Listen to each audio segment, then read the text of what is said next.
no one is spend more than us to win the primary. That's not me. That's a spokesman for another candidate.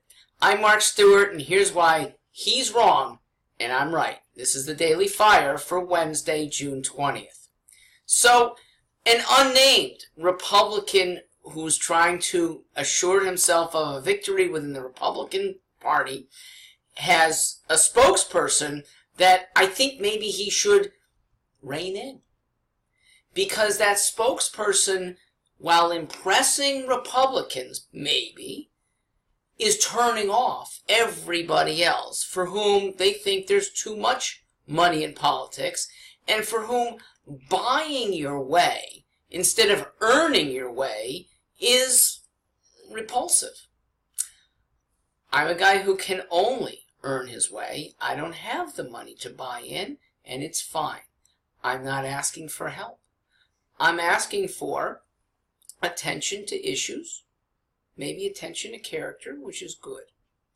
Attention to how much money somebody is spending has worked in the past. There's no doubt about it. George W. Bush became a front runner in 2000 only because of his fundraising prowess. He was an average governor and a below average national presence, but he steamrolled to the nomination there because of how much money he spent.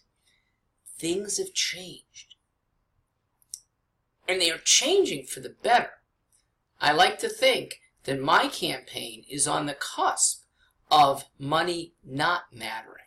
Now, I'm not the first to recognize this, but I may be the first to campaign stridently on this proposition. Let me tell you somebody who has recognized it to a high level of success. It is one Donald John Trump, who did not spend a lot of money winning the nomination or in his campaign. Hillary far outspent him. It might be also one Bernie Sanders, who took on average $27 contributions and came really close to the Democrat nomination. But for machinations by the party, he might be the nominee and might even be the president right now. Folks, money just might inversely matter. How many times in this young campaign have you heard rich guy from Fairfield as a negative?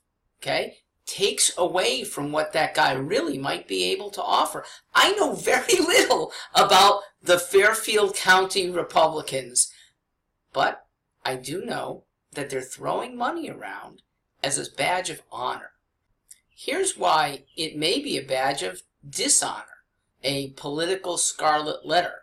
Example A, Tom Foley, who, because of his spending prowess, I think actually has been taken down a notch in our regard for him.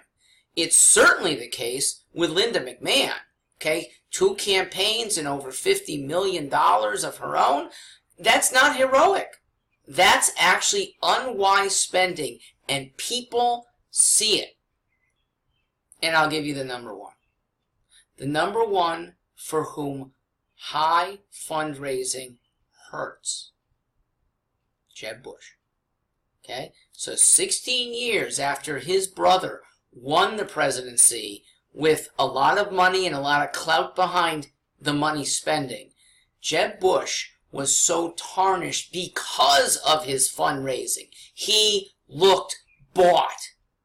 Now, guys who are spending their own money don't have the appearance of bought, but they have the appearance of money matters. I would like to dispel that. Values matter. Good ideas matter. Leadership. Working with others. These matter a lot. And if your campaign guys are going to be lauding how much you spend and neglect the other stuff, woe to you.